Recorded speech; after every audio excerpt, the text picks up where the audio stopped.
Bismillahirrahmanirrahim. Assalamualaikum warahmatullahi wabarakatuh. Perkenalkan, nama saya Atika Sari Damayanti, NIM H02180007 dari Program Studi Ilmu Tanah, Fakultas Pertanian Universitas 11 Maret Surakarta tahun 2018. Di sini saya akan melakukan praktik penyuluhan mengenai budidaya tanaman bawang merah. Selamat menyaksikan. Assalamualaikum warahmatullahi wabarakatuh. Assalamualaikum warahmatullahi wabarakatuh. Perkenalkan Bu, nama saya Atika Sari Damayanti. Di sini saya akan melakukan penyuluhan pertanian mengenai inovasi teknologi TSS sebagai alternatif peningkatan produksi bawang merah.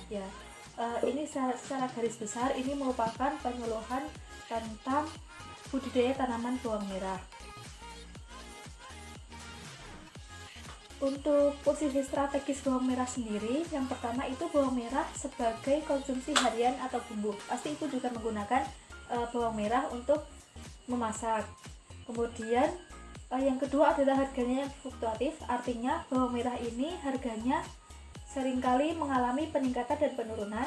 Yang ketiga merupakan penyumbang inflasi, dan yang keempat merupakan program swasembada atau lumbung pangan dunia yang diprediksi pada tahun 2045.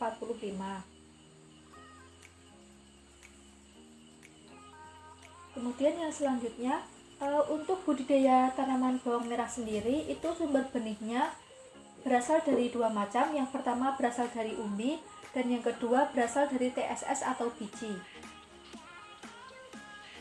Untuk kebutuhan benih per hektarnya untuk dari umbi itu sekitar 1-1,5 ton. Untuk kebutuhan benih per hektar untuk yang berasal dari biji itu sekitar 3-6 kg. Untuk biaya input benih per hektarnya untuk benih umbi itu harganya sangat mahal, tetapi kalau untuk benih itu relatif murah. Untuk penyimpanan dan distribusi benihnya, kalau kita menggunakan umbi itu relatif rumit dan mahal, tetapi jika kita menggunakan benih itu relatif mudah dan murah. Dan untuk yang terakhir, untuk kesehatan benihnya, kalau yang dari umbi itu umumnya terinfeksi patogen, kalau yang berasal dari benih itu kesehatannya bebas dari patogen. Kemudian untuk kalau kan setiap sumber benih itu memiliki kelebihan dan kekurangan. Nah, untuk kelemahan dari TSS atau benih yang berasal dari biji itu yaitu yang pertama daya tumbuhnya relatif rendah, yang kedua umbi yang dihasilkan sedikit, yang ketiga umur panen 15-30 hari lebih panjang daripada kita menanam menggunakan umbi, yang keempat kebutuhan tenaga kerja yang lebih banyak karena kita harus melakukan penyemaian dari biji tersebut agar menjadi benih siap tanam. Dan yang terakhir, petaninya belum biasa melakukan penanaman dengan menggunakan biji.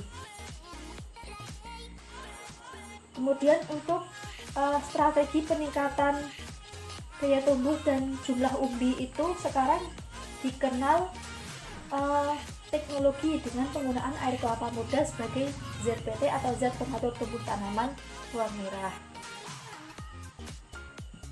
Untuk kandungan air kelapa muda sendiri sangat banyak sehingga sangat bermanfaat untuk produktivitas bawang merah. Nah, untuk cara pemanfaatan air kelapa muda sebagai ZPT sendiri, yang pertama air kelapa muda itu diletakkan di dalam sebuah wadah, kemudian biji dari bawang merah itu direndam selama kurang lebih 4 jam. Setelah biji tersebut direndam, kemudian ditiriskan dan tambahkan tanah dan kompos dengan perbandingan 1:1 sebagai media tanam benih tersebut. Kemudian lakukan persemaian dengan metode sungkup, dan ini adalah gambar ketika benih berumur 5-6 minggu setelah siap pindah tanam.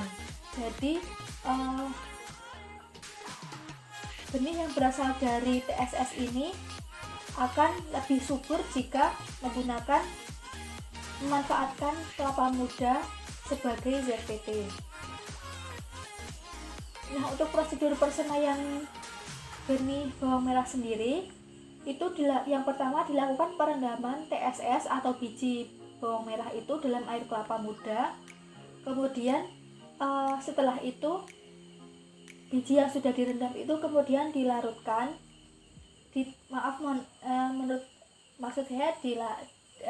dipindahkan dari larutan atau ditiriskan.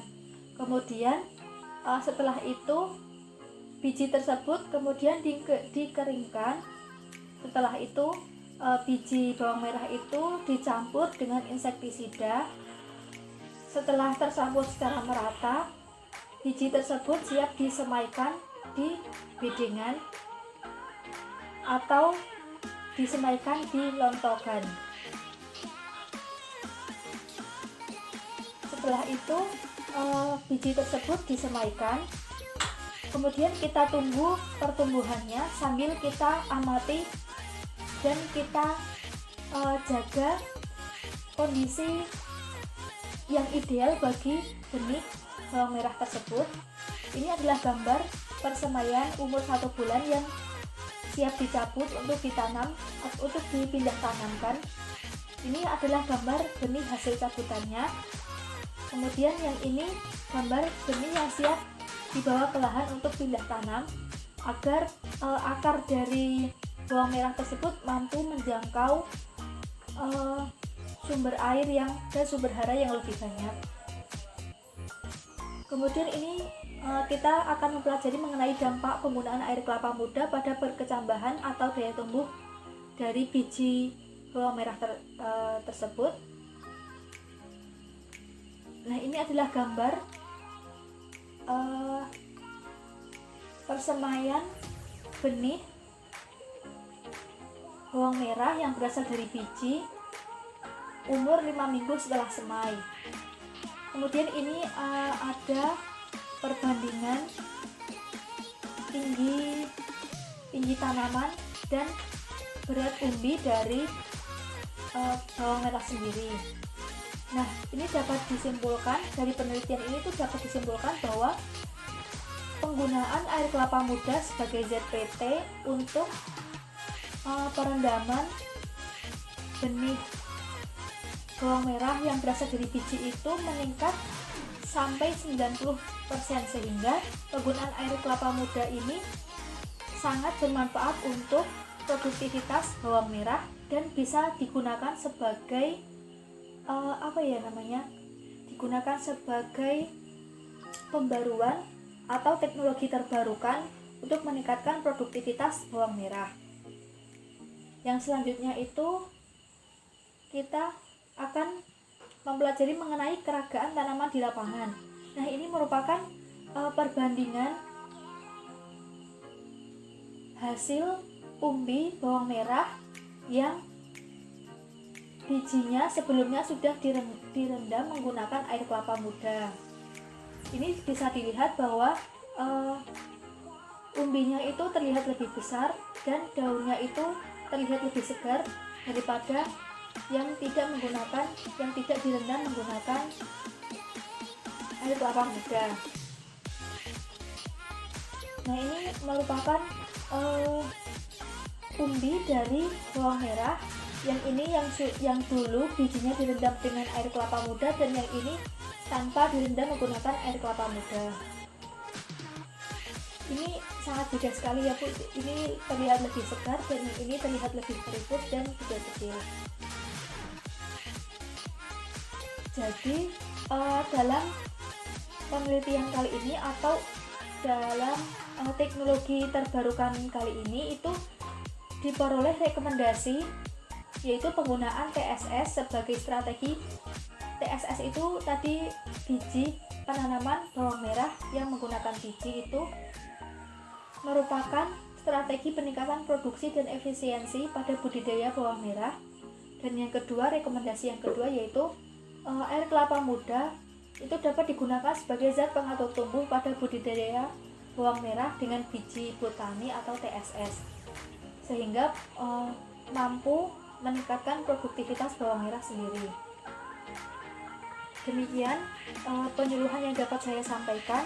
Apabila terdapat kesalahan kata, saya mohon maaf. Saya akhiri. Assalamualaikum warahmatullahi wabarakatuh.